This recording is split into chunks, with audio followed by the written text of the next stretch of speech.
What do you think of that? What don't you think of that? I think that girl has got... Was it wood? Did you see what I posted?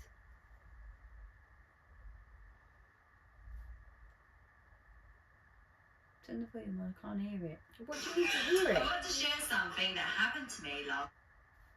You know what it sounds like. Why is it just of me? Because you read the story. So every now and then I try a new one. So I've got this. What, of my face, pulling those out faces, the old lady faces. So then this one, and this is what I mean. I was trying to get like, because I'm only going to do 4, but the whole time. All that makeup you did. And then that's the end of the last. Is it the end or the beginning? The beginning. And then that's your next one. Oh, the neck. My neck. It's my one. You can't see my neck. You can see just like an eyeball.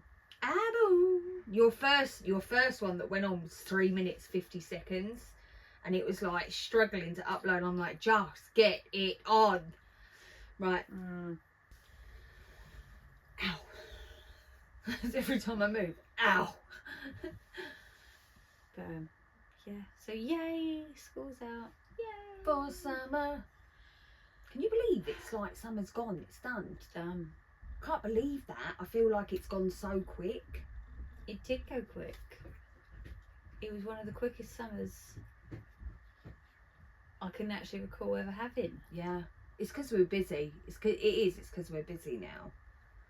And then part of me does feel like this half term has gone quick, although it hasn't, and it's been a long one. God help us when I start the training for the thingy bob. Well, God knows when we find time for this. I'll be like, oh, I can't. In the middle of the night. Oh. Fuck's sake. What is it? Is it my eyes? Is it my striking personality? It's your personality. Do you reckon? I think it's my eyes. They lure you in. And my smile with my bottom teeth. Why haven't we done that TikTok yet? Because we're losers. Oh, don't rub me. I don't like it. Go on. And then what was it this? Wasn't it?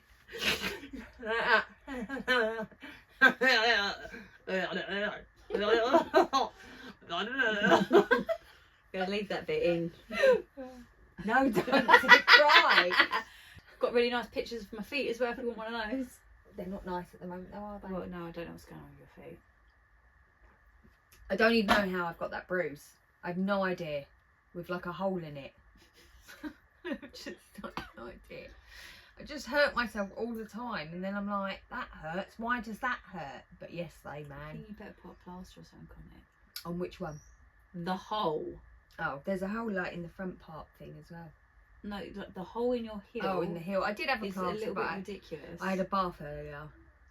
And then Paul went, it's not a hole, it's a blister. And I went, it's a fucking hole. Yeah. It's a pretty big hole. Took off my whole heel. Whole Walking up the hill. Quite literally. Oh, right, we're doing the finale. Let's get in there. Are you ready? Got all those bogies up there? You want to do any no shit? No, hang on, let me open this though. Oh yeah, you do mine. How come we got Captain Sun as well? I think I that's don't know. cute. Don't know. I was thinking, I fancied something maybe a bit of juicy rather than A bit juicy, loosey juicy. I'm excited that I've only got 1 week, but I need to come up with some sort of study guide, you know. I need to get this shit in my head, and I'm struggling to get it in my head. Do you think it's because I'm 41? No. What is it then?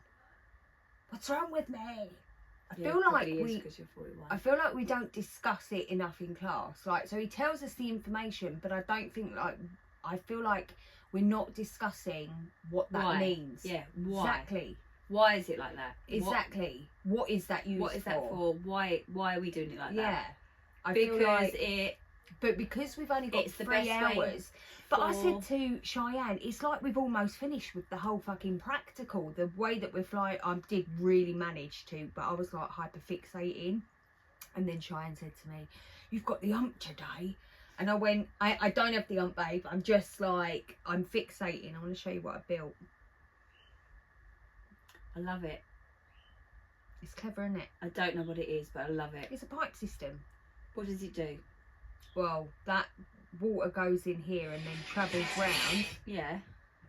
And then that's that. So I could put that under a sink. It depends. It's just building different systems Okay. to measurements. So, and I built that within about an hour. So you have to cut it down, measure it, work out all the measurements, and it's you take away 11 from per side. 11 what? 11 millimeters. Oh, nice. Ask me why. Why? Don't know. They don't tell you why. You just have to. That's the problem. Nobody tells you why. Right, anyway, back to the podcast. You need that. I took a Turn turn. it away. I'm I'm just done. like, that's what I mean. That is why I'm looking forward to half term being able to, yeah, we'll try anyway, because then I've got the exam when I go back. Okay. Anyway, anywho, right. Hello everyone, and welcome to Middle-Aged Opinion. I'm your host Ellie, And I'm your host Emily, and today is our finale of our Halloween specials. Now Now do your ghosties, go away. You're not real. anyway. Oh, little things there. What we've been up to? Lots. We just told you. I did forget to tell you something. Did I tell you my card details got stolen? No. Yeah, so I took Zeus to Coulsdon High Street because I do training with him where it's busy. And anyway, I can now get him to do middle and back. So you know where you see these dogs and they sit at the back of you in between your legs at cash points. So I get him to do that. The machine was out of order. I didn't use the machine. I just was next to the machine because I'm doing training. Anyway, got home, got a text from the bank. Basically, because I got close to it, it had scanned my card that was in my bag right next to the thingy bob, £165. No. I got it all back, and apparently they were making payments to, I want to say Ipswich, something like that, council for someone in prison. Oh. Yeah, I was like, I don't know anyone in prison. It's definitely not me, and my council is Sutton. So how weird is that? But yeah, just by going close now to a machine, it can read your. Oh my god. Because they were like, they've even got your numbers at the back of the cards. It was like it's been scanned from the chip. I was like, mate, because I used to carry my cards everywhere. I need to turn that. I used to carry my cards everywhere. Now you can't even do that, babe. You can't have your card with you. I have my card, but my card's not connected to my phone or anything. Or is it? Yeah, It might be. The Google Pay might be. It's nothing to do with my Apple Pay. It's It's literally the card was in the back of the phone. I was near the cash point with whatever reader they had in it, and it scanned it. Because the machine itself was out of order, so I was just training, and it's literally, I've got close and it scanned my card that is in my phone case. So not my phone. When it's not your Apple Pay, it's from your card. Where is your card? So my card is in my phone. And he was like, because when I got the text saying there's unusual activity, then it was like, have you made a pet? I was like, no. And then it rung me, so I hung up because they never trust any of that shit, and rung the bank, and they were like, yeah, it's definitely. And he was like, if we can get your money back. I went, what are you talking about? If you get my money back? It's fraud. It's nothing to do with me. You best be sending. He went, yeah, well, we are going to give you your money back, but we will look into it. I went, look into whatever you want, mate, but I ain't got 165 to be messing about with. But look, babe, seconds that was. Seconds. Shit in hell. Yeah, you got like, honestly, these people. He went, that's probably why the cash point isn't working, because they put something in it to scan. I went, I didn't even put it in there. He went, yeah, you must have been close enough. So bad. I mean, it's clever, but it's so fucking bad. Yeah. So bad. I mean, you just have to be careful now. But luckily it notified me because it was probably thinking, prison, that's new. She doesn't spend that sort of money. Yeah, she's got no money. What is this? So we did have a good laugh though. I was on the phone for ages. I ended up telling him about the podcast and everything. Oh my God. Because he said I got a really nice voice. And I went, funny you should say that. Because I got a podcast. I wonder if he's looked us up. So... Oh my gosh. So we were talking about things you do as you get old, and I was like, well, I started a podcast with my friend. I was like, I've just gone back to college and I'm completely having a midlife crisis. What about you? So he's like, I work here at the bank. Dull. Right. Have I done the hello? I feel like I did. We totally have. Yeah. We are doing our finale. Yes. We are doing ghost stories. Yes. So my fault, because I could not be bothered to do a whole write-up on the true crime that I wanted to, although I will do it just on a different occasion. And I hadn't done anything, and I was going to be scraping it together last night, so I was grateful that she decided. I bet when you read that you went, yes. I was like, oh. Yeah. I just could not, like, because I would have to get the other phone, then I have to speak in it, then you got to write it all up, then you got to go on Wikipedia, then you got to take the clips, because obviously you got to add the clips and the pictures and this, that and the other, and it is like a week's worth of work, and I was just like, it's now Thursday and I've done nothing except listen to different stories about it. And I wouldn't have done it like that. No, I would have gone a summary. I would have done a summary of what happened and who people these people died and then they were worn. Yeah? Yeah. Done. Right. Do you want to start? Me? Or do you want me to start? No, I don't mind. Mine is not terribly long, my first one. What one do you want to go with first? I think I'm on a train to hell. Ooh. Should we just make sure we haven't got any of the same of the three that I want to read?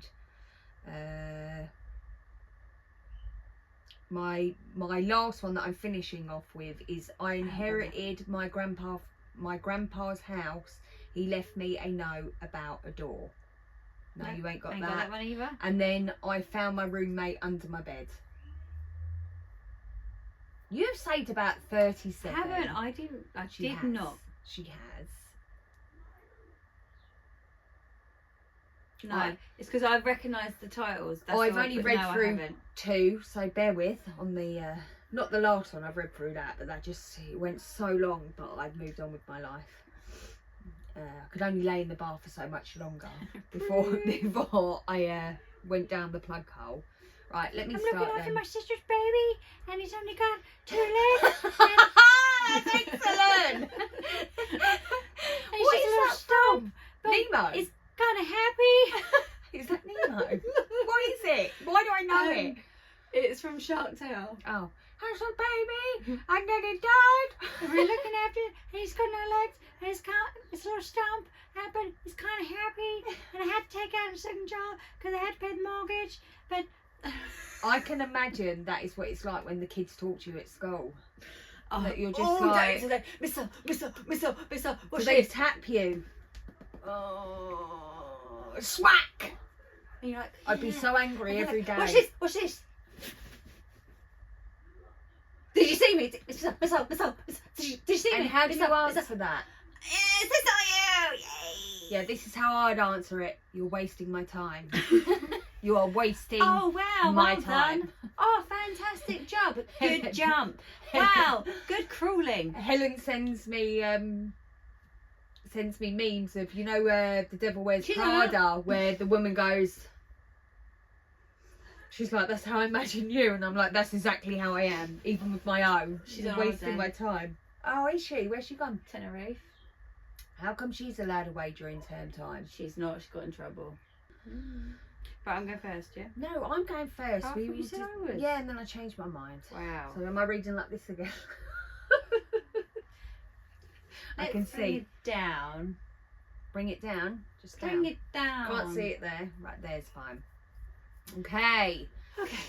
So, no sleep. Are these true or are these made up? These are storytellers. Right, because the last one I'm finishing on, I went into the comments and he's talking as if it's really happening.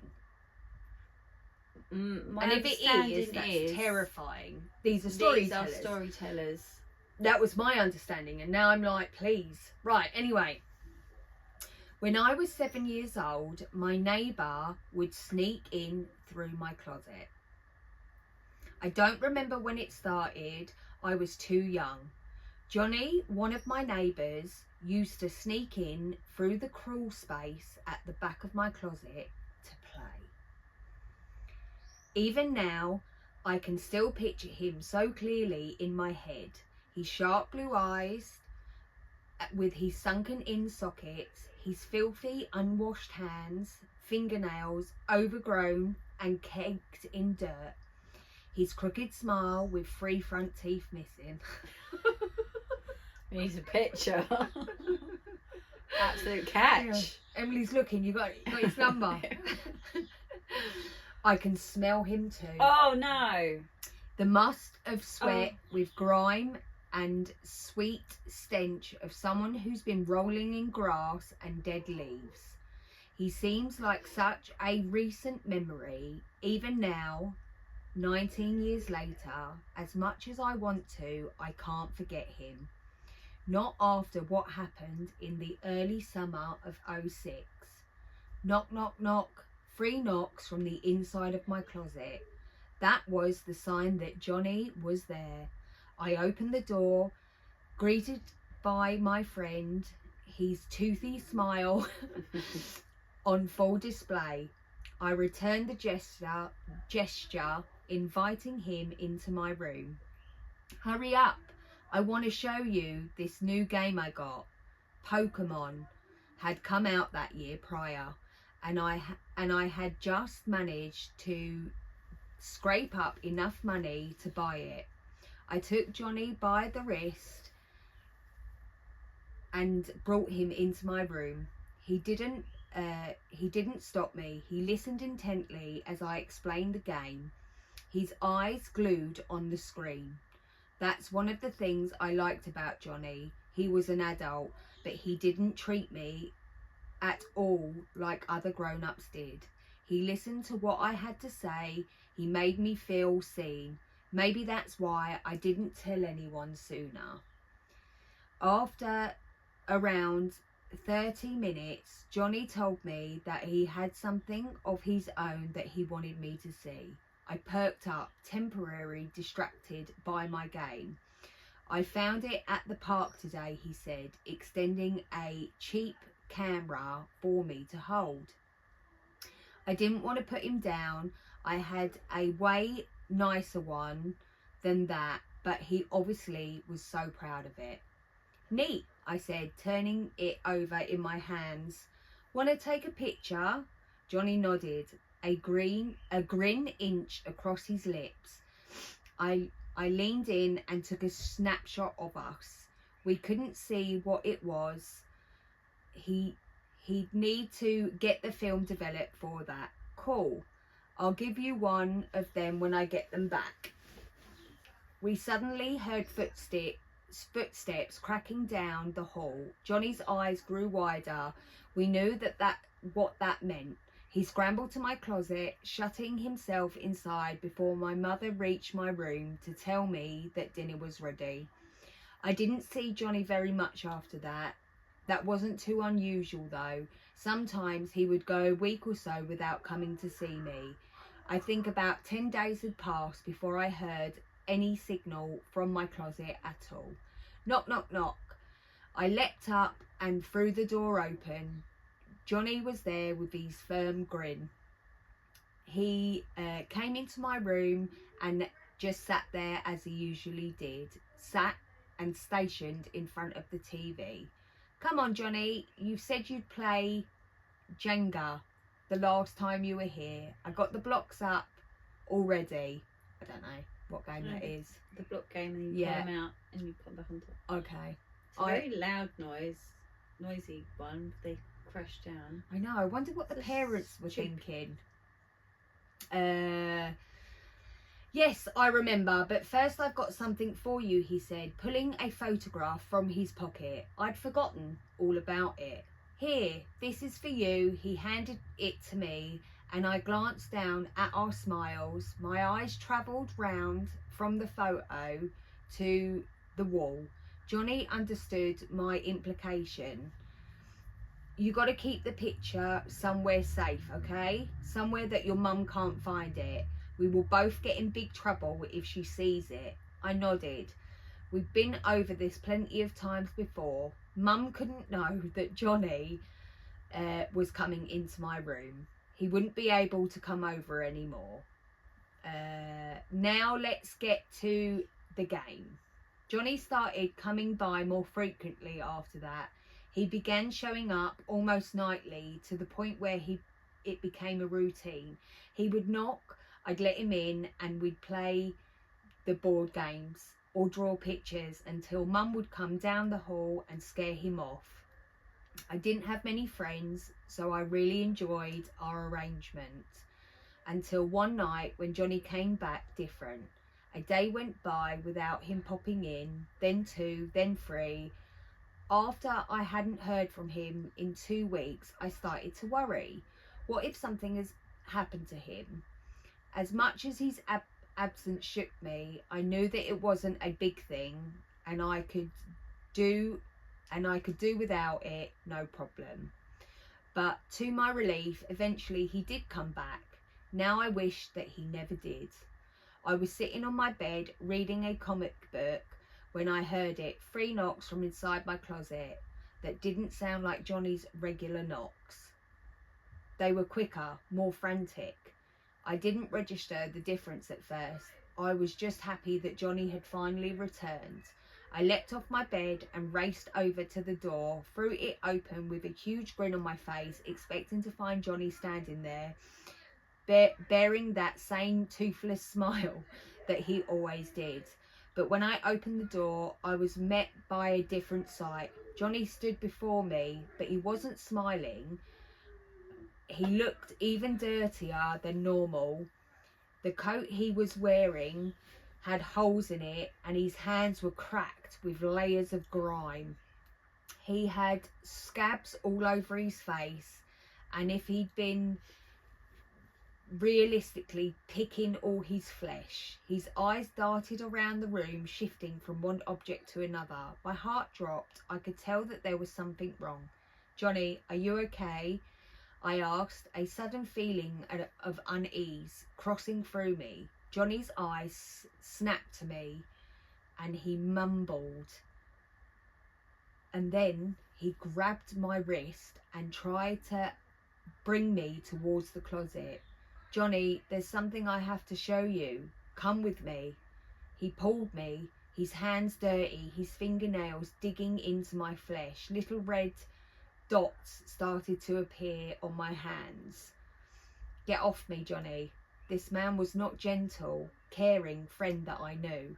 I screamed, both out of fear and pain. I could hear Mum's footsteps crushing down the hall in response. Normally, Johnny would be terrified and hide from the sound, but not this time. He was determined to take me. Johnny, you have seen this. I need you to see this. There's something that I need you to see. Tears started to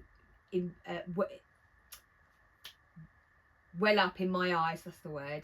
I didn't know what Johnny had to show me, and I didn't want to know. Fortunately, I would never have to see it.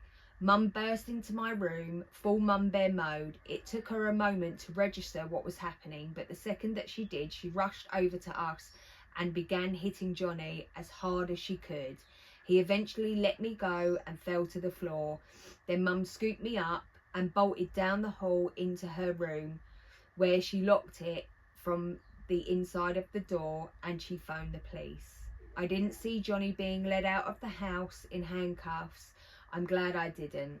I think the image would have stuck with me for a long time. Mum has long forgotten about the parcel at the back of the closet, buried by other clothes and shoes. Inside was a small storage room. It turns out that there was never a crawl space. that led outside. I'd been lied to, but even more disturbing was what the police found in their search. Among all the sewer and wrappers of empty food containers, they discovered a sleeping bag, dozens of dirty needles and photographs, hundreds of them. I was in every single one. Walking home from school, eating breakfast, playing with the neighbourhood kids. I didn't know how he got them. They still terrify me. How many times had Johnny been lurking just out of sight? Additionally, they found a notebook. It only had one entry. A photograph that I had taken with Johnny was taped inside with the words Johnny and Joe, best friends forever, written beneath. I didn't know how many years he had been given when he was arrested. We moved shortly after, and Mum didn't ever bring it up again. I don't blame her. I tried my best to forget, but even after all this time, I can't get it out of my head. Sometimes I glance down at the tiny scar on my wrist from where he had dug his fingernails in, and I wonder what would have happened if I had followed Johnny into that room. What do you think? I like it. I like that one. So he was living in her house. He was living in a crawl space, yeah. She thought he was from next door. I mean, initially I thought Johnny was like a younger person. No, Johnny was a creepy old man. Creepy. Creepy. When I say man. old man, I'm getting the impression he was like our age, and she was a child. Yeah. That's why I say old. That is what I think. Like perverted. Yeah. I enjoyed the story. It actually reminds me of, there is this film where this girl starts, like, everything starts to smell a bit odd, like from where he's rubbing herself in her bed and all that, and, you know, licking her underwear and all this shit. So obviously he fucking stinks, because he's living upstairs in the loft and in all the crawl spaces.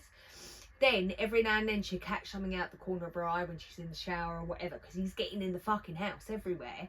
Anyway, she's like, Dad, blah blah blah, and they're like, you're just causing trouble because you don't want to live here, because they've moved. Yeah. Turns out, obviously, there's a bloke living there, and she was telling the truth. And then when this bloke finally tries to kill everyone, they're like, oh, she's telling the truth. Oh, that man. Oh, why didn't you say so? Yeah. Keep that to yourself. Yeah. Did you like it? Yeah, I don't like it. You don't like it, but you liked it. Yeah, it was a good story, but I don't like it. It's not okay. And then, top comment. Generally, such a scary experience. I had to read this twice. This sounds familiar. It's obviously the story, but yeah. Oh, licking her knickers. Can you imagine as a child, someone knocking on your closet and coming through? Because even as a child, I'd be like, yeah, that's not right. That's not right. And the 3 knocks as well freaked me out initially. As soon as you went 3 knocks, I was like, that's the devil's knock. The weird thing is that Johnny could have been coming into the room at any time without knocks. Yeah. Like, at any time. Yeah. Yeah. Yeah. Yeah. Sleeping, showering. She probably would have smelt him. It's fucked up, isn't it? It's filthy. It's a no from me. No. That isn't the one I wanted to read first either. No, that was definitely not the one you said you were going to read. Oh no, that's the last one. That's my favourite one. The grandpa one. Okay. That goes on and on. I know. And on. There's a few. There's Yeah. a few of them like that.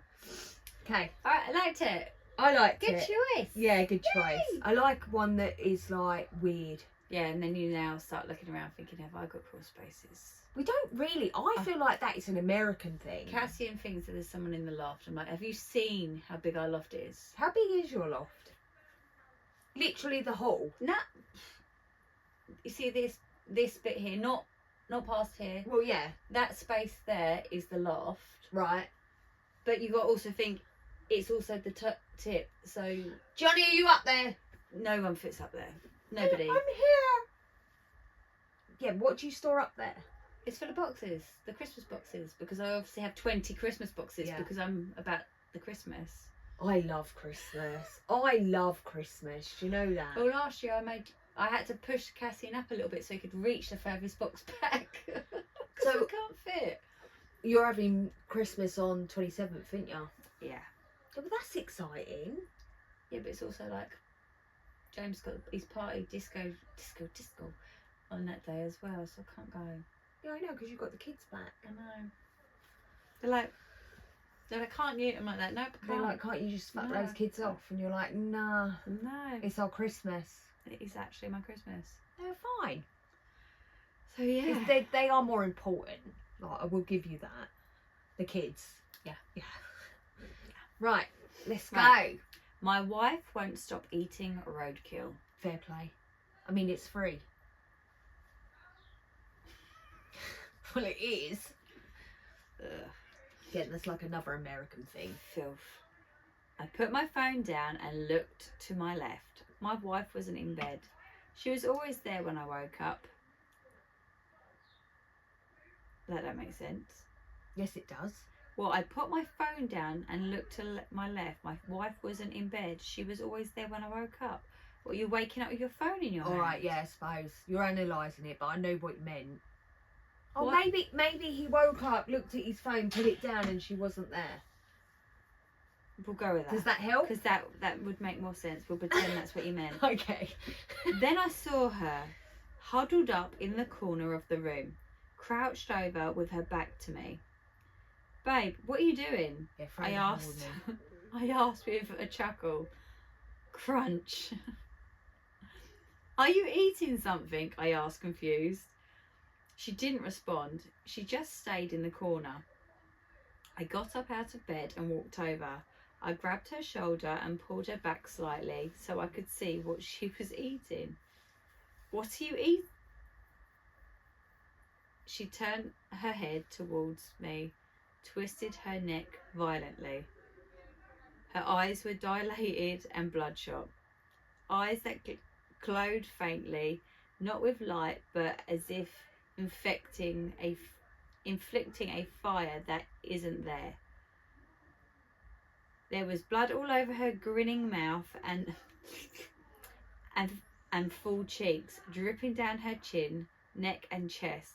Her long arms and legs were covered in dirt, like she'd dig herself out of a grave. She stank of rotten flesh. The air around her curdled with a stink like raw meat left in the sun, sour and sweet at once, clinging to the back of my throat until my stomach lurched. She held in her blood-soaked hands the carcass of a decomposing raccoon. Sorry, I burped. Oh, it was a good timing. It was a bit like that. When I say rotting, I mean fully decomposing. It must have been dead for days. Wendy, what are you doing? I screamed. Sorry, I wasn't screaming. Wendy, what are you doing? Yeah. I screamed, falling backwards onto the floor. She stared at me like a wolf preying on a lamb. She looked angry, startled, and hungry. She shook her head. I don't know what that says. I don't know what it says. She shook her head, blinking hard and fast. She dropped the raccoon and began to cry. Jack, I don't know what's happening to me. You're possessed. She whimpered, sobbing uncontrollably. I could tell this wasn't my wife. Her voice sounded off. She must be Jack. Yeah. She must be going. This must be scary. I'm Stop sorry. it. Sorry. She must be going through a psychotic episode. No person would do this. I had to get her help, medical help. I rushed to my phone and called 911. I asked for an ambulance immediately. When this first happened, I thought it had to be a mental breakdown. I had my wife violently admitted to a psychiatric ward for 72 hours. I had married my high school sweetheart after graduation. We bought a house with help from our parents. Somebody brought a house. I got a job in construction and she got a job as a receptionist at a vet's. We were living in an American dream. Well, like with all dreams, I suppose eventually you have to wake up. 1 week ago, I woke up to my wife doing that. I woke up this morning and looked at my phone. It was 5:15 a.m. I had woken up earlier than usual. My parents had texted a picture of their new dog to the family group chat. Oh my god, she's going to eat the dog. There was also an Amber Alert. My neighbour, a single mother, had reported her kid missing.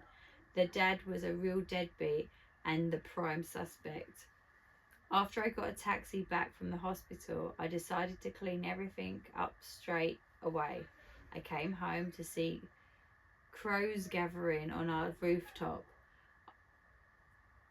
I scrubbed the blood out of the carpet with white vinegar and put what was left of the raccoon in the trash bag. I put it in the trash can outside. I didn't know how else you were supposed to dispose of half-eaten roadkill. Where had she even found it? On the road? I worked early shifts starting at 7 a.m. and finished around 4. My wife worked 9 to 5 at the vet's, 2 or 3 days a week. She often changed those days around. We didn't mind. We made enough money and she liked being home. I kept thinking about where she'd found the raccoon. Had she really wandered the side of the road and picked it up?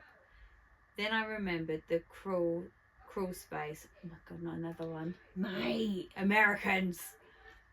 I hadn't been down there, ever.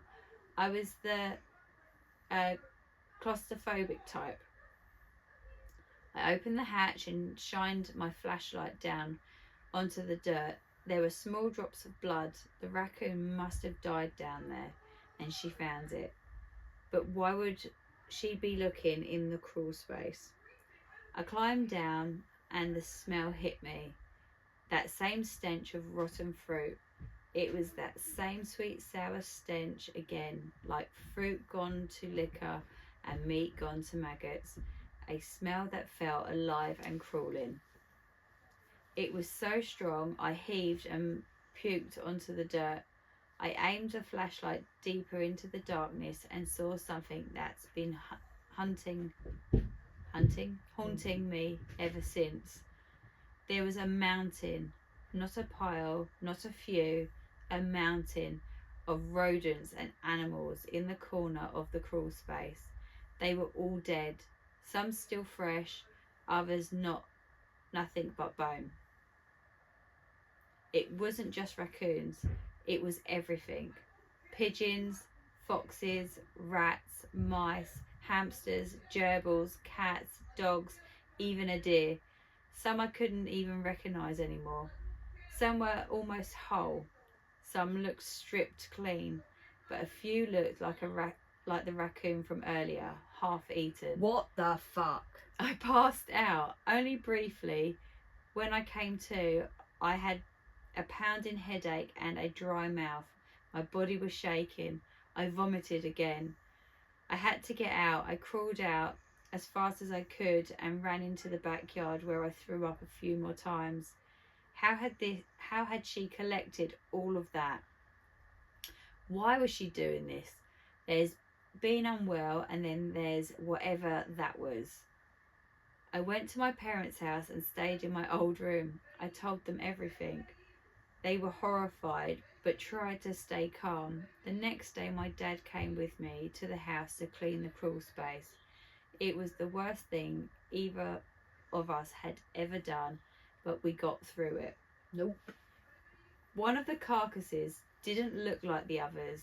It looked like it had been sucked on for days. The bones were almost clean.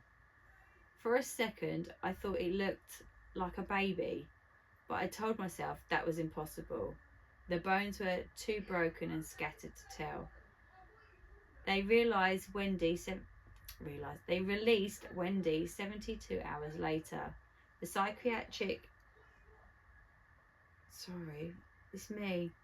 psychiatrist called it a brief psychotic episode triggered by stress. I didn't agree. I wanted to believe it. When she came home, she seemed like herself again. Warm, quiet, a little tired. She apologised for everything and said she didn't remember any of it. I told her it wasn't her fault. That's what you do when you love someone. Bitches You of pretend demons. everything's okay. For the next couple of days, it was. She cooked, cleaned, went back to work. We ate dinner together. My mum and dad's dog had run away. They was devastated. My neighbour's kids still hadn't shown up. She stopped going to work. She said she had a fight with her boss and that she would just get another job. She stopped seeing her doctor for the outpatient treatment plan. She said she was fine and that it's time we move past the whole thing. Then the little things started to change. She stopped buying meat from the store, said it was too expensive. She stopped using the oven and started cooking late at night when I was asleep. Sometimes when I came downstairs for water, she'd be sitting at the table in the dark, just sitting there, breathing slow and heavy like she'd been running. Then the smell came back, the same sweet, rotten fruit stench. It clung to her clothes, her hair, her breath. When I asked about it, she said maybe it was the drains. But drains don't leave muddy paw prints by the back door. Last night I woke up to a noise outside. Something dragging across the grass. Oh, mate. I looked out the window and saw Wendy, barefoot, walking down the driveway in her nightgown. She was holding a trash bag. I followed her quietly, half terrified, half furious. She crossed the road and disappeared behind the tree line. Her silhouette looked so giant. I don't know what it says either. Gaunt. Go with gaunt. Anyway, when I caught up, she was crouched over something. Oh. I'll never forget the sound, the tearing, the chewing. I shouted her name and she looked up at me. Her mouth was red, her teeth slick, her eyes wide like a child caught doing something wrong. It's fresh, she whispered. Oh, I God. didn't want it to go to waste. I saw what was in front of her. It wasn't an animal. I couldn't believe it. She started crying, but no tears run from her eyes now. This time her eyes and painfully wide grin stayed the same. Jack, I was just hungry. That's all, baby. Yeah, the woman's fucking possessed by a demon. Like a real life possession demon thing. She's been collecting carcasses. She's eating your mum's dog and the neighbour's child. And you're like making excuses. Throw the whole bitch away. Huh? I'd lock her in the crawl space and be like, yeah, you got enough food to keep you going, bitch. No, I ain't having it. No, not happy about this one. No, it's disgusting. What do you think about it? I mean, I only picked it because at the top it says animal abuse, and I thought you loved that. But it's not roadkill though. Why named it roadkill? She's clearly getting animals, killing them, and eating them. I mean, she works in a fucking vet. The weird thing is, she had like a whole stash of different animals. She's definitely demonic possessed. Definitely Maybe she possessed just by demons. likes No, raw meat. she is possessed by demons. What is that called when you eat raw meat? What is that? Skankiness. I think there's an actual word. Raw meat diet. That's A what raw it meat is. Yeah, diet. just chuck the whole fucking bitch away. I do know that some people in, I want it again, America. It's not necessarily just America, but I do know that sometimes people do scavenge and get the roadkill because it saves them lots of money. Yeah, there are people that Don't do in have a this problem with country. that because I'm assuming they're cooking it. But Hog this pot. is that what it's called? Oh, that's what. Have you ever tried squirrel? No. I'm assuming. Isn't a hog pot a hedgehog? I don't know. I've never eaten hedgehog. No, nor have I. I It's just, I don't have a problem with that. I have a massive problem with this demon bitch. Like, she is clearly possessed. And if you're not careful, she's going to eat you. I think you're being a bit judgy there. Yeah. Is there a top comment? I mean, there is. Go on. Oh, where's it gone? Oh, bitch. Oh, Sorry. bitch. Well, it's because she's busy eating. Your mum. Not my mum. Not my mum. So the top comment was, I'm going to bath. Literally. Then someone says, poor girl. More importantly, is it going around? If so, need to start out the neighbours. And then OP replied to it saying, a lot missing pet posters are up around my neighbourhood recently. Because they're in your basement. But I'm not sure they're struggling with my wife's condition.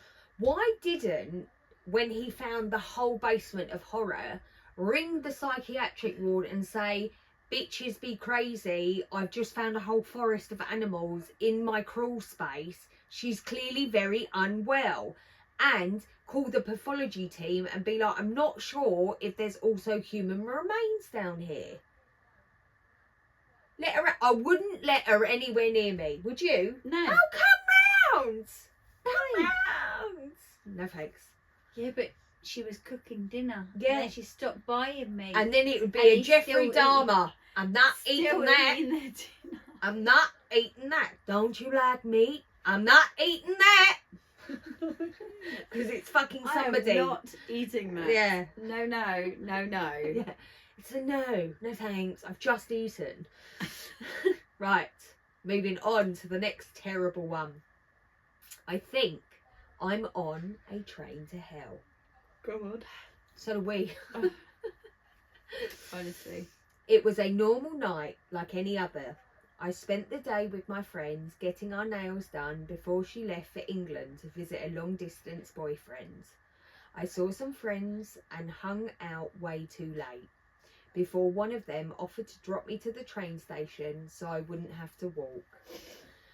This late at night, the station was like a ghost town with just a few people nursing bottles held in brown paper bags.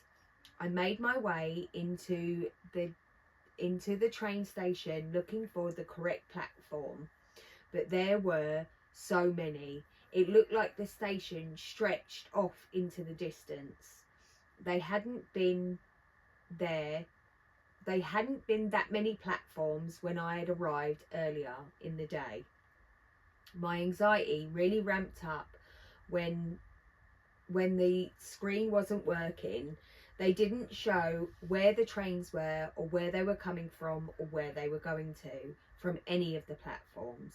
I brushed it off since I already am an anxious person. I figured I'm just confusing myself, so I chose the platform I thought that I had come in on and asked the conductor of another train company if I was on the right platform.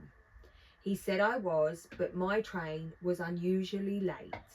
He told me to go to the other platform across the way if my train didn't show up within 10 minutes before its departure time. A few minutes after that train left, my train arrived. The doors opened, so I figure I could go and sit down early before anyone else showed up. It struck me as odd that I didn't see anyone leave the train, but I just figured that nobody was in this particular train cart coming out of these specific doors.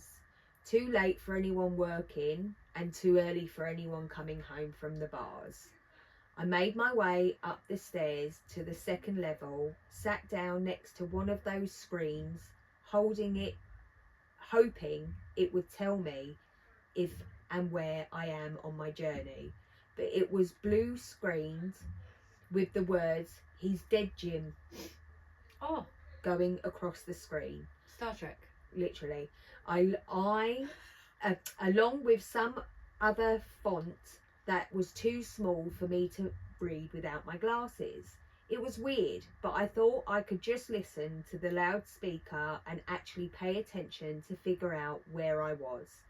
My phone had no service underground in the subway, so it was just an expensive paperweight at this point.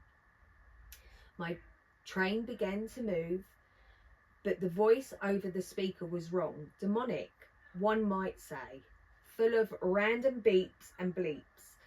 I brushed the worry off and started looking out of the window, watching for the station signs as we start to pass by. None did. It was all just a blur of darkness outside of the window. Shit. I heard the speaker come on again, and I heard noises. My eardrums, before the transmission ended, in a hiss and then a scent of chills down my spine. I could hear someone laughing in the distance, but it sounded wrong. Rather than being full of myth, it sounded panicked, the way someone laughs when they're very nervous. This was when I began to truly realise that something was off. I looked around, trying to catch a glimpse of other passengers, mostly to see if any of them looked as freaked out as I felt. The train car was mostly empty at this point, but I could see a woman with tears streaming down her face whilst she smiled. A man staring very intently at the wall with some dark substance slowly dripping down the back of his neck from under his baseball cap. It was in this moment that I knew I'd fucked up. A girl walked by me, long black hair completely covered her face, and she wasn't wearing any shoes. She trailed this thick black streaks with each step she took. More people had started filing in at this point, but we hadn't made any stops yet. I didn't know where they were coming from. A man walked in and sat down across from me. His eyes were particularly glued to his phone, but when he looked up to see the passengers around us, he was startled. A pitiful squeak left his lips, causing everyone else on the train to turn towards him. He was staring at someone down the train who I couldn't see, and as panic sobs started to escape his lips, he managed to choke out, "Her eyes! What the fuck is wrong with her eyes?" I didn't know what to do. I simply made eye contact with him and tried to tell him to stop by shaking my head, to tell him not to draw attention to us. The passengers didn't stop staring at him until a conductor with a strong stench of decay and burning plastic showed up and led him away. He didn't fight it, just let the conductor drag him away while seamlessly frozen in fear. So now I'm sitting here trying to control my face and not let on that I shouldn't be here. I can hear voices further down the train, almost like whispers that I can't quite make out. They have to be other normal people on this train. There's plenty that look normal, but they all seem unfazed by what's going on around us. I'm scared, and now that I'm on the train, I don't think that it's taking me home. That's it. Did you like it? You liked it. You want to go on It that was a train? good one. That I don't was a want to good get on one. that train. I mean, the guy that sent her kept her on that. Yeah, no, I'm not alright with it. I don't feel like you're right with any of them, and I don't like scary shit. and I wouldn't be alright with that, but it does terrify me. Imagine getting on the train and being like, I think getting on a train at night is scary anyway. unless And, you're you with know, your mates. and yeah, but you know, even when like you're with your mates and like there's no one else really in your car, and then someone's walking down, there's still that bit of a I never feel like moment that. of, oh, someone's coming down. Not when I'm with people, I'm fine.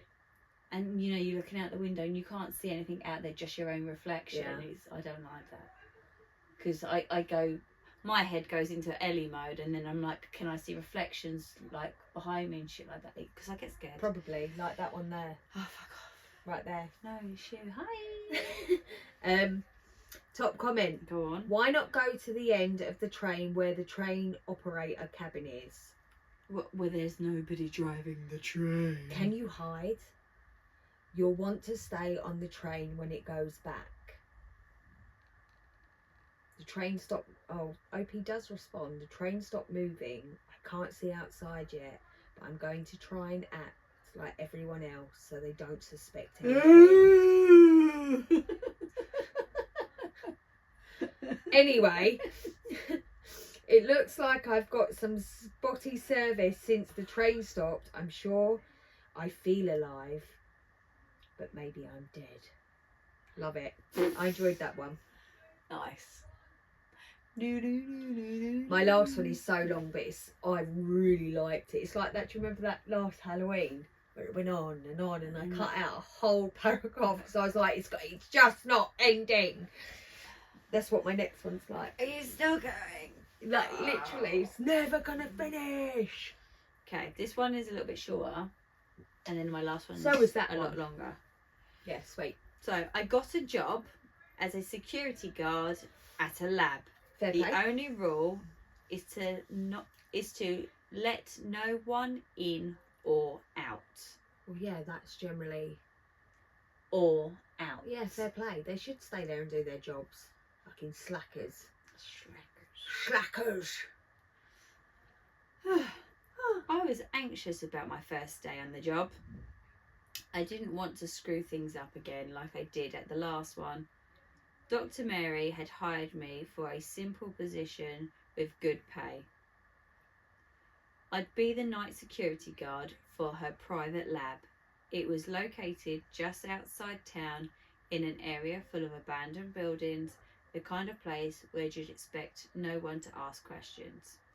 I arrived at 7 p.m. sharp, and she was waiting in the front of the door. The rules are simple, she said, her tone strict. And I suggest you write them down because we've had issues with the previous guard. No one enters the labs unless I'm here, and no one leaves either. The last part caught my attention, but before I could ask why, she continued. I hired you because I know you'll do what's necessary to follow my instructions, right? There was something in her eyes that made me understand why I've been given this chance. No one in their right mind hires an ex-convict as a guard unless the job requires special care. Understood, I said quickly. No one in or out without you here. Dr. Mary gave a faint, satisfied smile and went on to show me the rest of the facility. It reminded me of the infirmary back in prison. The lab had a main hall with 3 side doors beside the exit. One led to a small break room, another to the security office where I'd spend most of my shift, and the last protected by a badged reader. Badge reader. Oh, badge reader. Yeah, those badge reader things. I get it. Opened to the experiment chamber where she and her 2 assistants went in and out during the day. Before leaving, she told me that room was the most important one. I wasn't allowed inside, but I was to guard it at all costs. The first few hours of my shift passed quickly.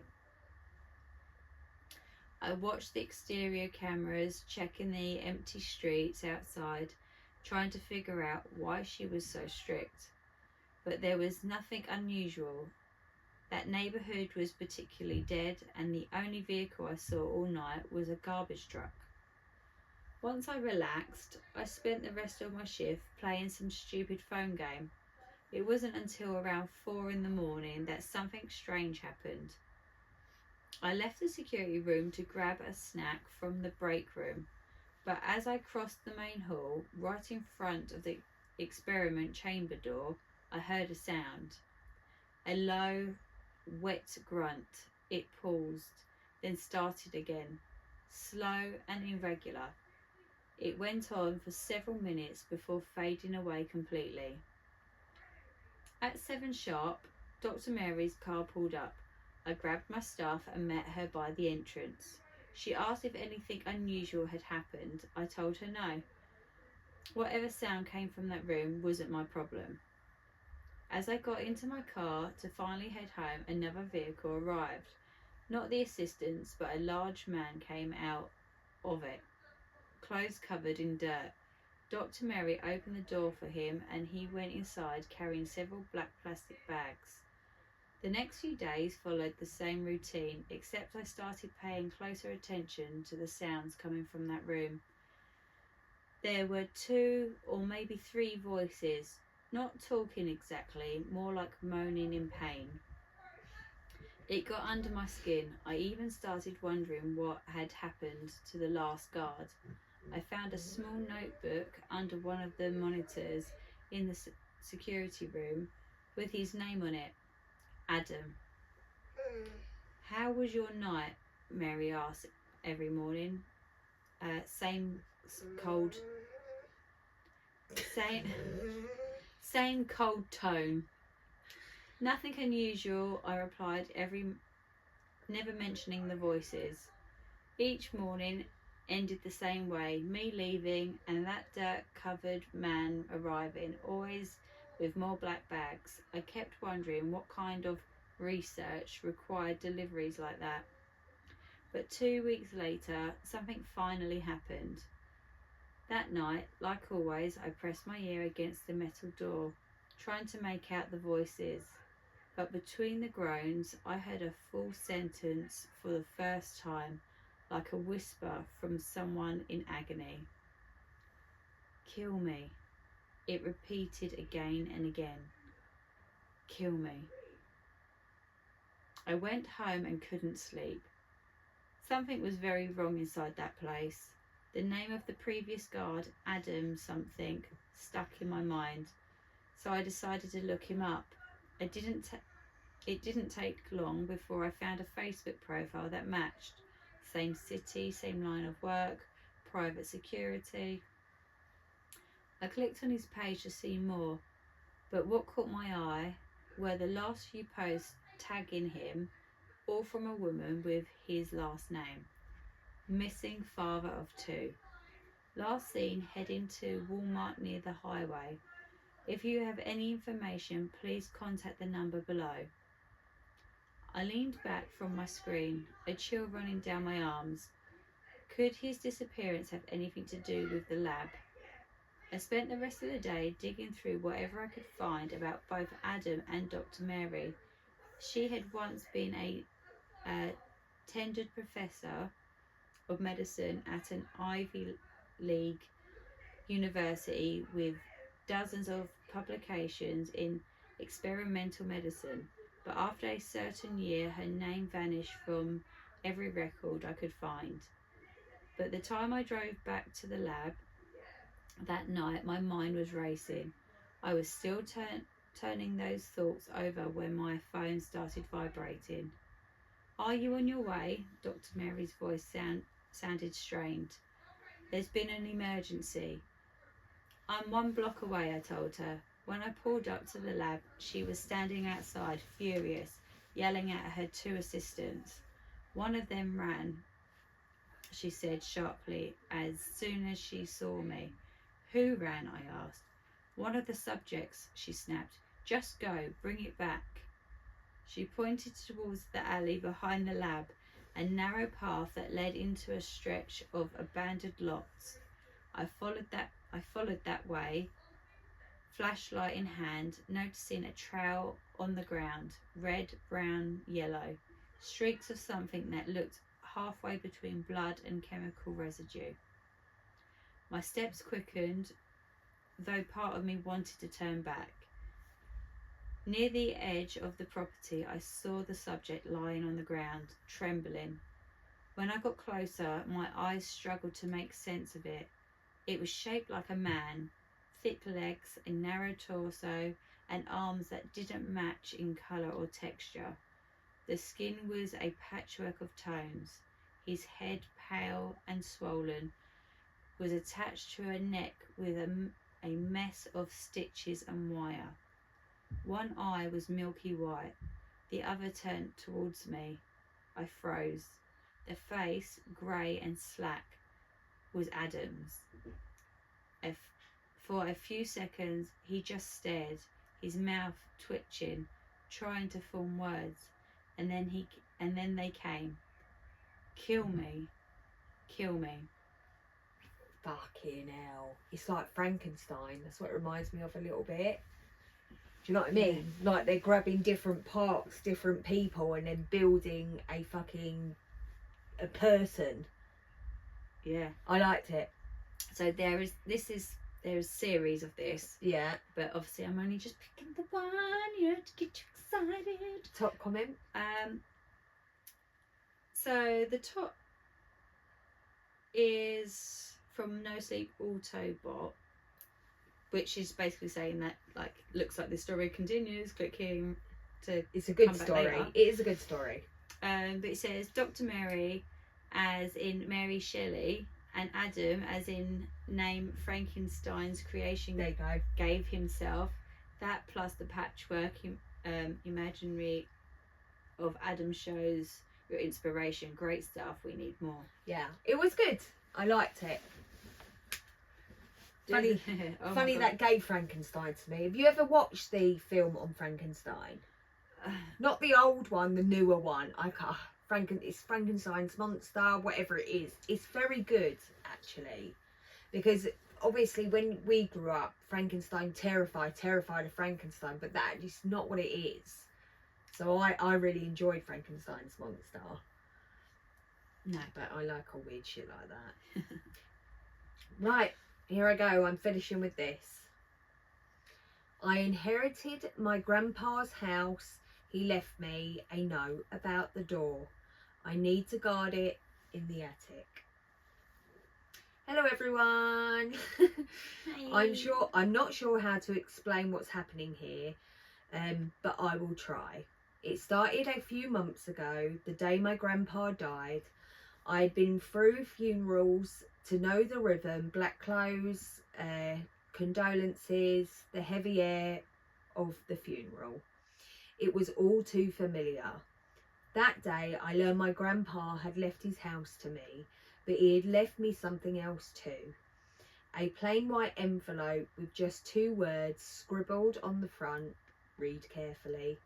Inside was a note that would change my life. It read, "To my grandson Nathan, if you're reading this, it means that I have failed and that I am no longer here to see you become the man that I always hoped that you would. There's something that you need to know about our family, something that I have kept from you your whole life to protect you. You've inherited more than just a house. You've inherited a family secret. There's a door upstairs in the attic that sits in the middle of the room. You haven't seen it yet, but you will. It's a door that chooses to show itself to you, and once it's done, your life will never be the same again. It only appears to the men in our bloodline. I couldn't explain it to your grandmother or your mother. They thought I was crazy because they could never see it like I could.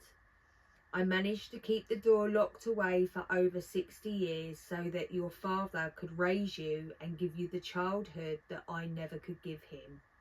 Every night of my life was spent standing in front of the door and making sure that it stayed closed, because if no one was watching, it opens. It can't ever open.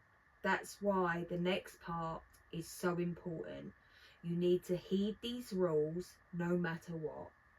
Number 1, do not open the door no matter what you hear. Number 2, You must be standing or sitting in front of the door. You cannot be more than 10 meters away.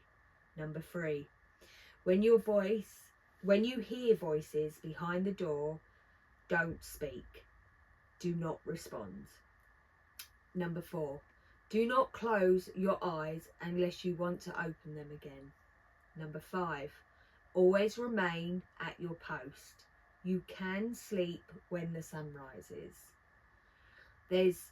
There will be more, and when they appear, you need to be ready. The door is always watching and learning you.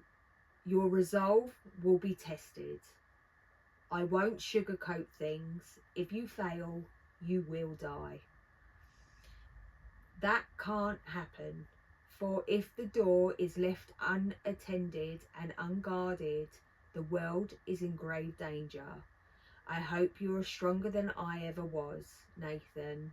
I believe in you. Good luck. Love, Grandpa Bill. The note shook me to my core. I've always looked up to my grandpa. He was the last real connection to my parents, both whom had died in a house fire when I was 17. I never got to say goodbye, and I never had closure. My grandmother passed a year later, and after that I was left with a few distant relatives who barely remembered that I existed. But Grandpa, he made me feel like I still belonged somewhere, like I hadn't been completely forgotten. Losing him felt like losing the last piece of myself that still remembered what home meant. For a while, I didn't even want to be in the house. The memories, the silence, it all felt so wrong. But I had to be strong, just like he would have wanted. I couldn't let the door win. I moved into the house immediately, and that night it was my duty, and it began. As soon as the sun went down, I took my grandpa's notes and me and went upstairs to the attic. When I reached the top of the stairs, I'd laid eyes upon the door for the first time. It stood in the middle of the room, and it was red wood wrapped with stony faintness in the moonlight from a small window nearby. Scratches ran across the surface, deep, like something had tried to claw its way out, or something like that. I sat a few feet away, not daring to get close. It just stood there, silent still for now. But I couldn't shake the question that lingered in the back of my mind. Why was my family given such a task? The longer I stared at the door, the more it felt like staring into an answer that I didn't want. The silence pressed against me, thick and wanting. Nothing happened for the first few hours, but a little after midnight, I heard a knock.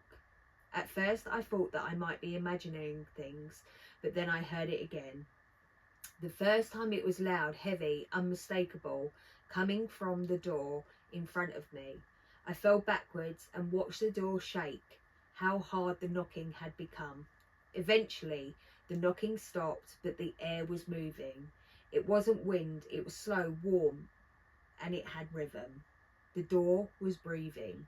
Each bump, soul, exhale brushed my face. The smell of decay curling round like smoke.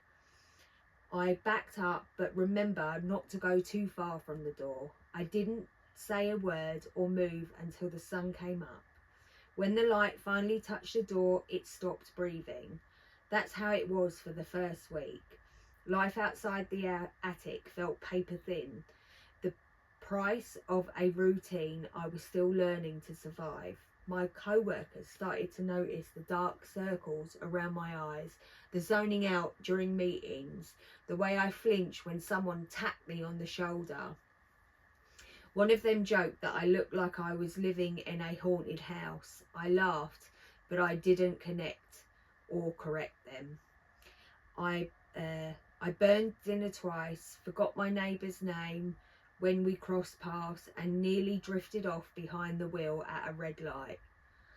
Then the sound started to follow me. The fridge hummed downstairs. It began to sound like chattering teeth.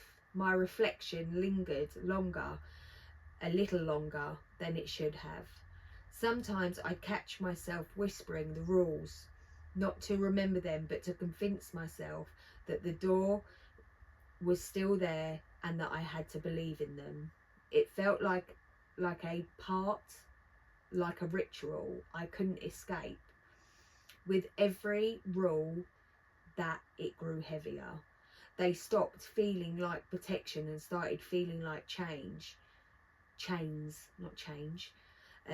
Everything real was starting to feel fake, and the only thing that felt real were the voices and the door. Day after day, night after night, my life split in two, one under the sun, the other in the dark. By day, I was just an exhausted office drone. By night, I was the gatekeeper. Work 8 till 5, eat, sleep if I can, climb the stairs, watch the door until sunrise, and repeat. Every night blurred into the next. Time itself felt like another rule I had to obey. I almost started to believe the door would never change. On the 8th night, I heard a voice behind the door speak to me for the first time. Do not be afraid. It didn't sound threatening. In fact, it had a gentle tone and only made it all the more disturbing. I remember walking up to the door and standing in front of it, my pulse electric as my body shivered slightly. A part of me wanted to open the door and put a name to the voice, but I remembered my grandpa's note. Do not be afraid, it said again, softer this time. I followed the third rule, listen without answering. So I stood there shaking, listening to that voice. As the hours dragged on, I kept thinking about how my grandpa sat at the attic every night. Did he deal with the same thing I am dealing with? How did he deal with listening to the voice? Asking myself questions is how I would pass the time watching the door in the dark. It kept my mind sharp during the motionless ritual of watching the door from sundown to sunrise. That's what it was like for about a week. Routine had almost made the horror feel ordinary, and that's when it decided to change the rules. Right before I went upstairs one night, I saw it, another line on my grandpa's note that hadn't been there before. In frantic handwriting, it said 6. If it cries, ignore it. From now on, each night only got worse. The crying started around 1 a.m. and it was the kind of crying a wounded animal made. I wanted to help, anything to make the crying stop. I almost whispered, are you okay? But the rule was clear, ignore it, so I did. In response, the floorboards near the door had darkened and the air around it similar, like heat. Whatever was behind the door, it wasn't just growing stronger, it was changing the world around it. I could feel it. I noticed it more and more each night. And then, as if it sensed my fear, the rules changed again. A couple of weeks later, before I made my way upstairs, I had noticed that there were some new lines that had been written on the notepad. Number 7, it will show you things. Do not believe them. Number 8, it will tell you your future, but it's all lies. The ink looked fresh this time, like someone or something had written them just moments before I was making my way upstairs. They didn't make sense to me, not until the door made me understand. It didn't scream or cry like it had before. Instead, it spoke calmly about the things awaiting me in my future. You're going to become head of your department, Nathan. You'll fall in love and you will have 3 children. Ellis, Michael and John. The names encroached in my head like they belonged there all along. Ellis will have your eyes. John will want to be a pharmacist like your grandmother. My eyes burned as tears threatened to fall. They all live happy. happy lives, unless you keep me in here. For a second, my body actually moved. I felt my weight shift forward, like some part of me had already made the decision. I pictured my future the way it described, warm, bright, full of light and laughter. I wanted it. God, I wanted it so bad. But I saw through the lies, and I had hope. I remembered my grandpa's handwriting again, warning me of the consequences that forced myself to step back. What had once been calm, telling me things about myself, about my future, about promises that were too good to be true, became violent and almost disturbing.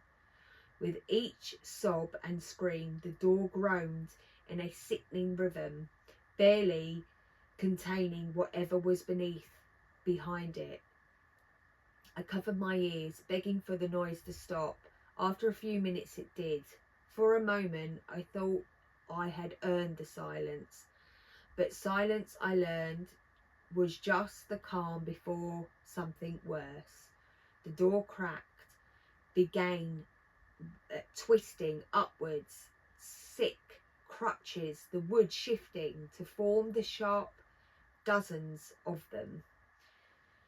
They were mumbling the stories of peaceful life waiting for me if only I would just open the door.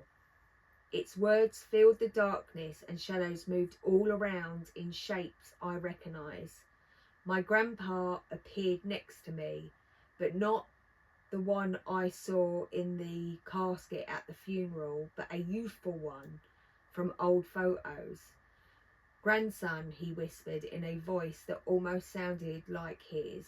I didn't speak. I couldn't, even though I wanted to so badly. My dad waved at me and told me how proud he was of me. My mum smiled for me to open the door so she could be reunited with her family. I leaned in front of the door, my hand on the knob, about to turn it, when I saw something blink in the keyhole. It was an eye, black and moist, sliding sideways, watching me, refusing to blink.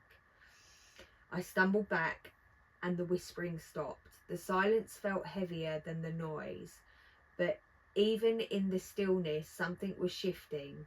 I used the flashlight on my phone to keep everything from nodding off in the early hours of the morning. Something around 2:30 a.m. I noticed the shadows starting to pulsate against the light.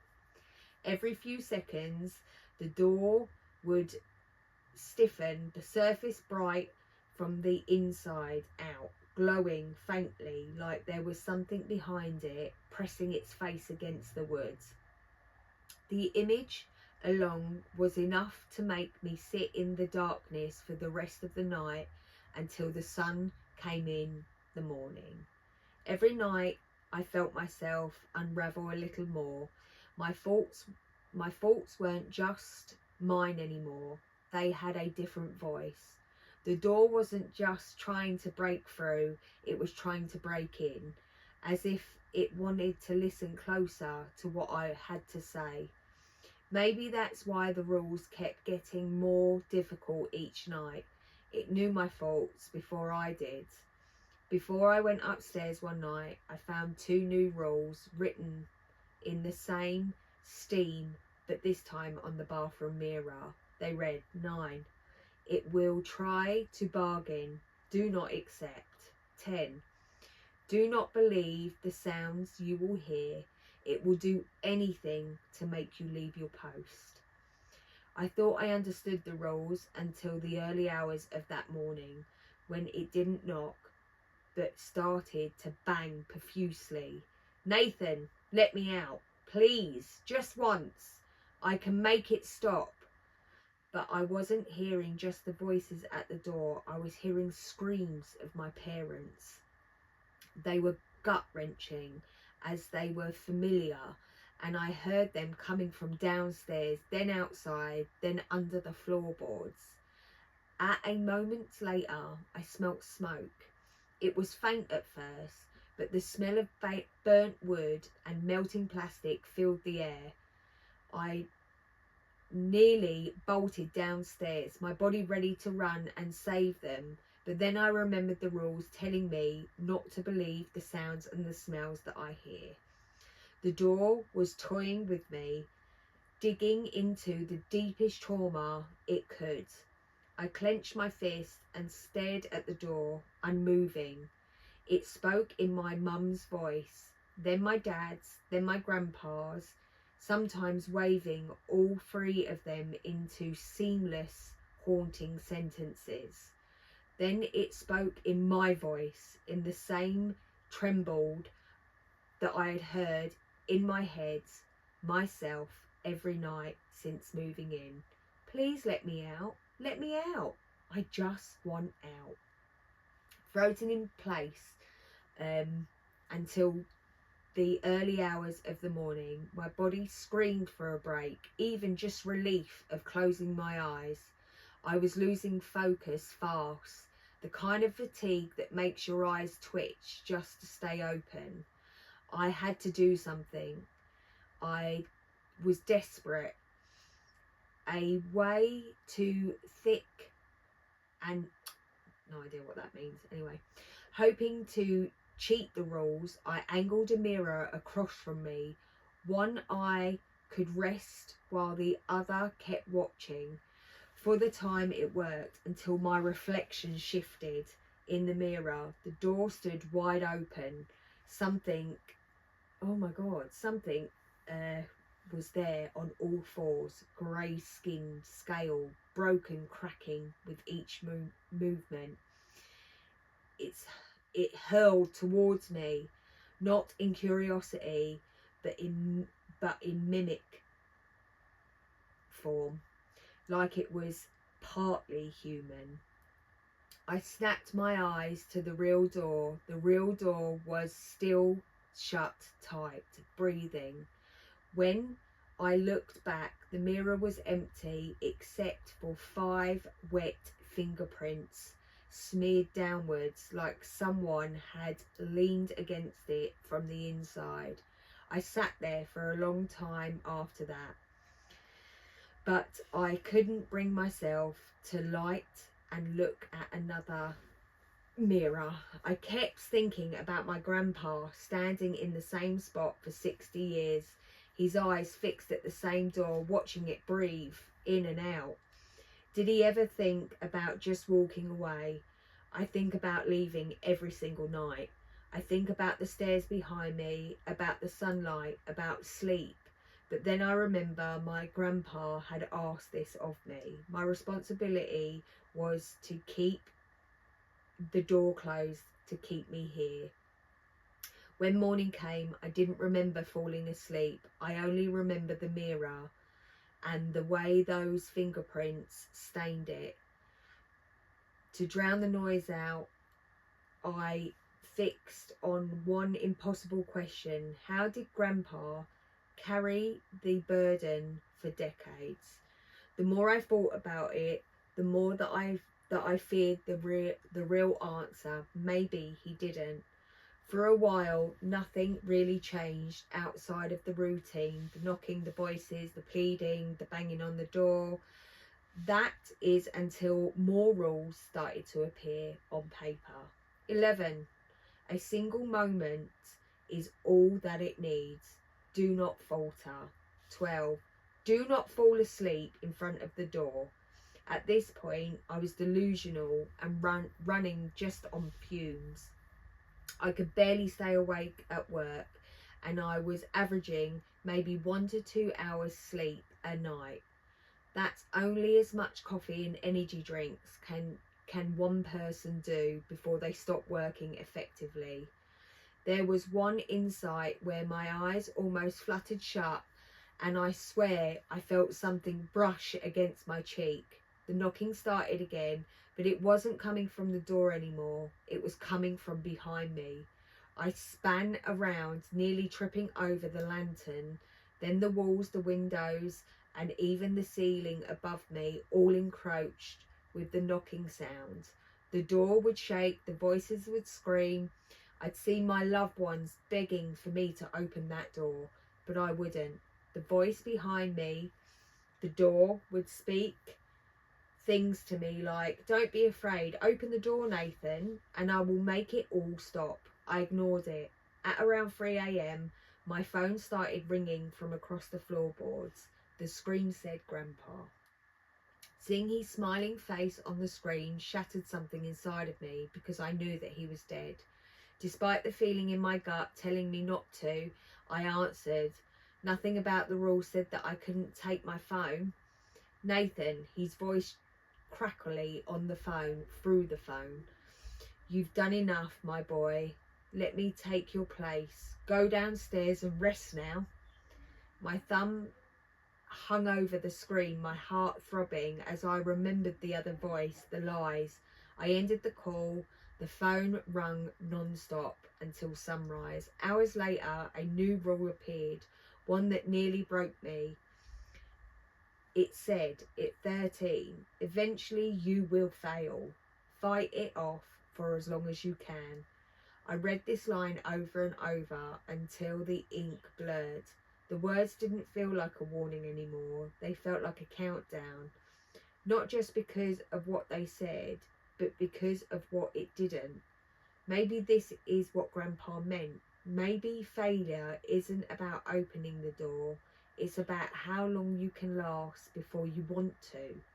I don't know how much longer I can keep it up. The last few nights I've been hearing slow footsteps behind the door and the floorboards crackling in the time of my own heartbeat. I keep telling myself none of this is real, that I'm still the one in control, but the longer I watch, the more I notice the door wasn't where it used to be. Last week, I marked the position on the floor with painter's tape to the slightest border so it wouldn't cross. I checked last night and the tape is gone and the door has moved. It has only moved just a few inches at first, and it made me think that maybe I was imagining it.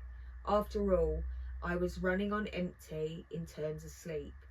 But night after night, it kept encroaching closer. I didn't drag or check, it just shifted like it wanted to be closer to me.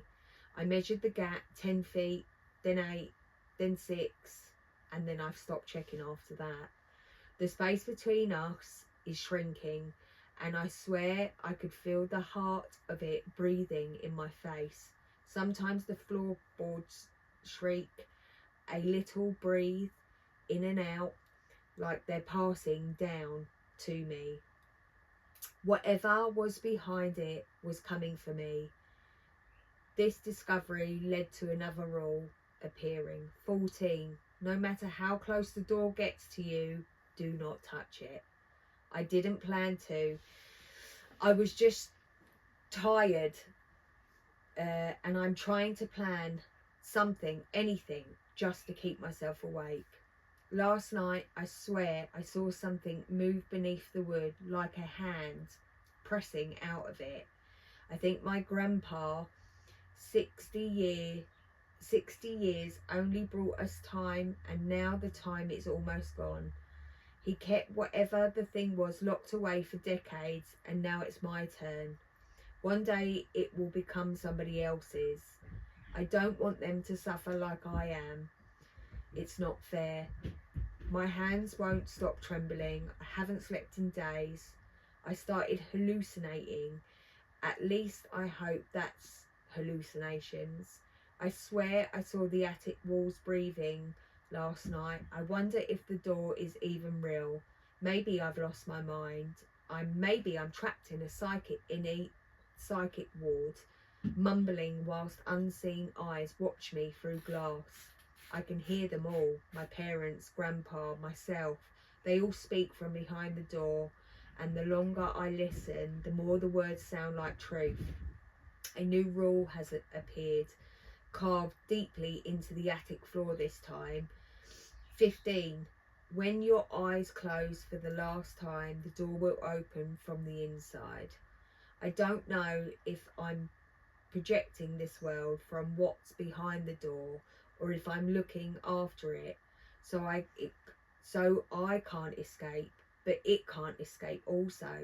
Maybe that's what Grandpa meant when he said that he had failed, not that he had lost, but that he finally understood what he was guarding, and yet he kept watching. So now I do too. There's one rule Grandpa never wrote: if the door never stops whispering, it means it's already won. My parents call to me now. And now another rule, 16. You'll never forget what side of the door you're on. If Grandpa could still see me now, I hope he knows I've tried. The latch just turned. Did you like that one? Yeah, I did. I thought it was great. What do you want to say about it? I don't know. Like, I've got some questions. Yeah, So, like, you there's can just ask. like I don't know if I'll be able to a answer. hovering door in the middle of a room. What do you think it is? Do you think it's like the door to hell? I don't know. It just reminded me of like Monsters Inc. Oh yeah, but that was a nice story. I don't know. Monsters come through to scare the kids. Yeah, because they've been tricked into thinking the screams give them energy when laughter gives them more. That's the purpose of Monsters Inc. Yeah, I understand. But that, you know, the random door entry thing. But I liked it because I feel like it's like the secrets of the universe or something. Like, this family is keeping us all from dying. You know what I mean? That's yeah. Well, we don't know. We don't know. If the handle's turning from the inside. You would. It's an impossibility to stay awake for that amount of time. I mean, you'd have to quit your job. Yeah. And if they told the government, listen, if I don't do this, we're all gonna die, then surely they'd pay him to stay at home. Why hasn't he burnt the door? I know it only appears to the men, but that means that gives him. If you burn the door, then you're burning what's behind the door, and it can freely leave. It doesn't sound like fire is a problem for whatever entities are behind this door. Glue it shut. Glue it shut.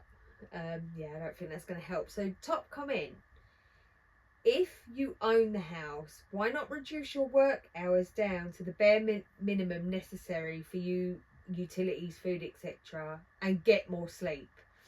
Obviously, standing guard is way more important than having extra cash. So you need to maximize the daytime naps and sleep, so you allow yourself to be strong all through the night. Solutions, but no one else is living it. I'm sleeping during my breaks. This soapy. Hell, I'm sleeping whenever I can, really. I'm doing my best to juggle my responsibilities to both my job and my bloodline. I try and figure out a work from home situation or a side hustle, but I need all the money I can get. Why? The world is ending, mate. The minute you fall asleep, we're all dead. Is that what someone said? Yeah. No, that's what I just said. Yeah. I have so many questions. This is you. If it will open from the inside, are you really keeping it closed? OP. I'm not sure if the door is saying that to mess with me, or if they will generally open it from the inside. There's so much mystery surrounding this thing, and I'm still trying to figure it all out as much as everyone else here. I'm doing my best to understand. What I find interesting is the granddad watched it for 60 years, but he hasn't told him what the door is. How did the grandpa know that whatever's behind the door is evil? I don't know. Why have we decided it's evil? Well, I ain't gonna open the door to find out. I wouldn't, but if someone's like, sorry, your parents have died at L, but now your responsibility is to watch this door. Yeah, but if you're watching this door, I mean, I don't know why I got a mirror involved, what an idiot. But, you know, in that mirror, something's now fucking run at him. Yeah, no, thank possibly. you. But my point is, if someone's like, That doesn't give the idea that you it's gotta something good watch, in there. you gotta watch this door until you die watching this door, I'd be like, well, How what's boring. behind the door, bruv? Because if you're not telling me this information, I'm not watching the door. Not watching the door. You're not? Not You're not without watching the more door? info. I'm not watching the door unless you tell me why I'm watching the door. Why? What's You're behind bending the a door. bar and you've got no information on that, but you're doing it. Yeah, because that is Why? what part of going to college Well, is. well, this is what part of No, you his can't just heritage is. You can't just tell me. You that- must watch the door till Yeah. death do you part. But I don't want to do it. And what I wouldn't. But I then- don't want to. How did? But I don't want to. How did the grandpa find someone to love, marry, have kids with if he spent from dusk till dawn watching the door? Honestly. When was he banging her? During the work day? I don't think so, mate. I ain't I having mean, it. If my husband was disappearing every single night, I'll be like, what are you doing, mate? Like, you have questions. This is. Lots of I said questions. to you, how do we know these stories are made up? Because this bloke, the way he's answering everyone's questions, is like it's really happening. Yeah. I but- can't afford it with all my bills. I have to work. I don't get. I think that's paid time, PTO. Paid time off. Overtime. I don't get paid time off for several months. I'm trying to make it so that I can take vacation and actually get some proper sleep during the day. This isn't easy for me. The way he answers, Give me a break. It's not easy. the way he's answering is like this is really happening. Yeah, because people are asking as if it's really happening. They want to know the logistics of all this story. It's been nice knowing you. Someone Yeah, wrote. bye. Bye. And he went, don't say that. I'm still holding the line for now. If I go quiet, you know that the final rules are broken. Okay. I enjoyed that. I liked that one. And I hope it's not real. Otherwise, if we all start dying, then we know that he fell asleep in front of the door, guys. I mean, who did It they was long. take I first? told you that was long. You're Who did making they- me yawn. Sorry, I What's didn't wrong mean with you? to. It's been a long day, you know. Did I just read for 40 minutes? Like an hour. Forever you I read. can't wait to see how long this podcast is. So am I doing one more? You're finishing. Oh, I'm You've finishing. only read two. How very dare you, I know. Yeah. Can you imagine if I went, no. No, we're done now. Take your neck. That was from the door. Okay, shall we move on? Yes. She just timed me out. No, I timed my son to see how long before the bus, so I send him an ETA watch. Alright. I want to make sure that he's all right. I like him. Don't Yeah, tell you him like that that though. one. That's Harry. Excuse me. Oh no. Yeah. It's a pain in the ass, that one. He I mean, is. we'll keep him, but Well, I checked into a hotel that doesn't have a 20th floor. okay. Last night I found room 1902. Okay. I don't even know why I'm writing this. Maybe because I haven't slept in almost 2 days. Maybe because I keep hearing the same low hum in my ears, the one that starts in the elevator. Or maybe because if I don't get this out, I'll start convincing myself it never really happened. 3 weeks ago, my editor sent me to Portland to cover what was supposed to be an easy heritage story. A luxury vintage hotel was reopening after decades, and Portland Weekly wanted a local piece about its centennial restoration. Restoration. Yeah. The subject line in the email said, "Easy feature, nostalgia angel." I didn't care much. It sounded like the kind of story you forget by the time you drive home. But I needed the byline, so I packed, booked a single night and drove down.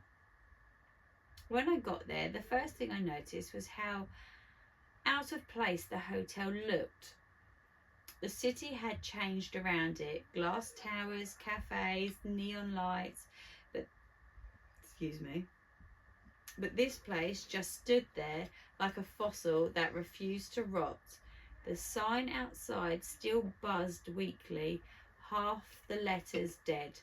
The rain made the neon hiss. Inside, it was quiet, too quiet. The lobby smelled like lemon polish and rust. A single lamp glowed behind the front desk, and a woman sat there with a tired smile that didn't reach her eyes. Her name tag said, Clara. Checking in? She asked. Yeah, Ethan from Portland Weekly. Her fingers paused for a fraction of a second over the keyboard. Then she nodded. Room 1912, 19th floor. The elevators are to your left. She hesitated before adding, Please note, sir, there's no 20th floor. Access beyond the 19th is restricted during renovation. She said it like it was rehearsed. I didn't think much of it. Old hotels always have floors closed for repairs. My room was at the end of the hall. The carpet was thick but faded, and the lights buzzed constantly like there was static in the air. When I reached my door, I heard faint jazz music, something old and fuzzy, like it was playing from a dying radio. Inside, everything looked fine. Beige walls, old furniture, the faint smell of lavender. I tried the TV, nothing. When I pulled the curtains open, though, my stomach flipped. From outside, the hotel had 21 floors. I'd seen them from the street, rows of windows perfectly lined. But I was on the 19th floor, and in the glass reflection of the building across the street, I could see 2 more levels above mine, both lit. The elevator panel downstairs, however, only went up to 19. That thought wouldn't leave me. Around 11:40 that night, I went down for a soda from the lobby machine. I was half asleep when I stepped into the elevator. Brass rails, small mirror, the doors side shut. That's when I noticed something weird. The panel looked new, too new. Shiny, modern buttons that didn't match the rest of the old cage. Numbers went from 1 to 19. No 20, no 21. I was about to hit lobby when I heard a faint click, like static, and the elevator jerked slightly. I looked down and froze. A new button had appeared between 19 and 21. 1902. The engraving was faint but real. The light behind it flickered like it was struggling to exist. I stared, convinced I was imagining it. I blinked, rubbed my eyes, still there, flickering, waiting. I don't know what made me press it. Curiosity, maybe? Stupidity? Definitely. But the moment I did, the elevator groaned. The floor indicator stayed stuck on 19, but I could feel us moving. Fast. My ears popped. The light flickered violently. Then, with a dull, metallic thud, it stopped. The doors opened halfway, stuck. I forced them apart and stepped out.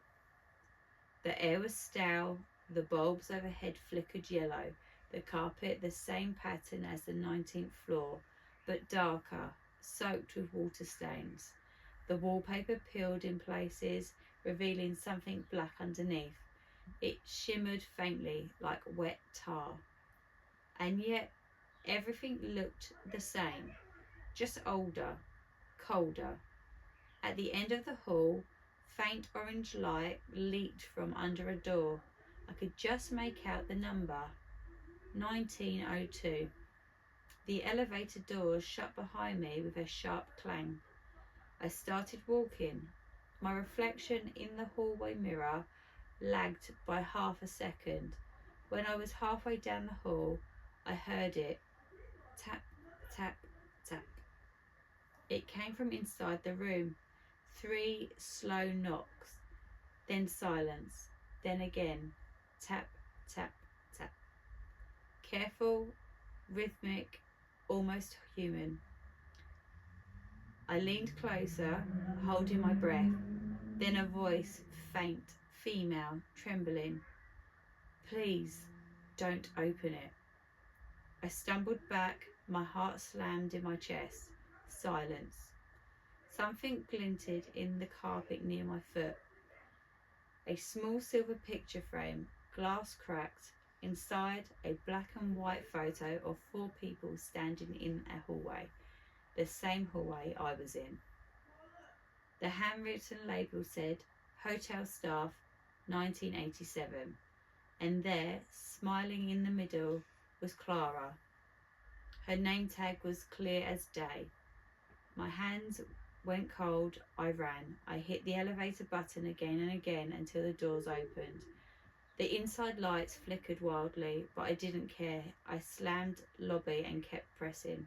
When the doors opened, the clock behind the front desk read 11:59 p.m. Clara was still there. Same posture, same expression, like she hadn't moved an inch. I walked up to her, shaking, holding the photo. Where did you get this? She asked quietly, her voice flat. I found it upstairs, I said. There's a hallway, room 1902. She cut me off. Sir, there is no hallway, and there is no room 1902. Her hand trembled as she took the photo.